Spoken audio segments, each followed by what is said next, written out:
you've written books on this. I'm curious if you have a go-to argument if you're in a 2-minute conversation with an Uber driver or someone and they don't believe in God. Do you have is there an argument that you always begin with if you only have a few minutes with someone and they say they don't believe in God or designer? What do you say in just a few moments?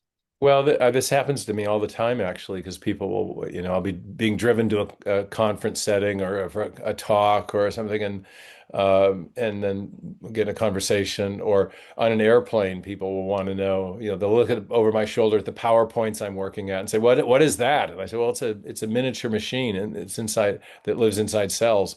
They say, what? What is that? What are you? Are you a scientist? Yeah, I'm a scientist. What kind? And then I explain, what's your conference about? And I explain it's about intelligent design. And then people will say, so, well, it takes almost no time to convince people that there is a designing mind behind life.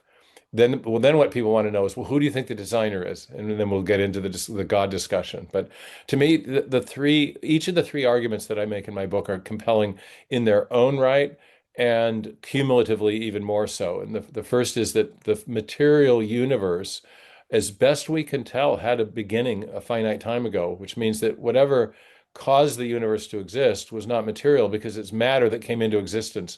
So you have some need for some kind of transcendent cause. But also we know that the material universe was intricately structured, finely tuned from the beginning, suggesting that that transcendent cause was also intelligence. Fine tuning suggests a fine tuner. And then the third argument is the one I just reprised, that inside every living cell of every living organism, there is information stored in a four-character digital code. Bill Gates, here's the one I'll pull out in 30 seconds. Bill Gates has said that DNA is like a software program, but much more complex than any we've ever devised.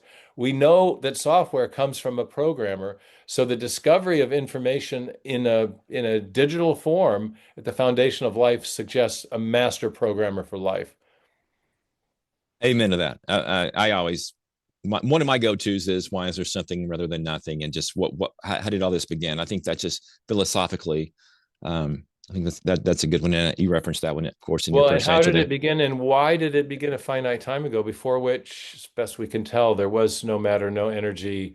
You can't invoke matter and energy to explain the origin of matter and energy. So materialism as a worldview really fails. You need a transcendent cause which is capable of a volitional act to bring the universe into existence at a discrete moment in time.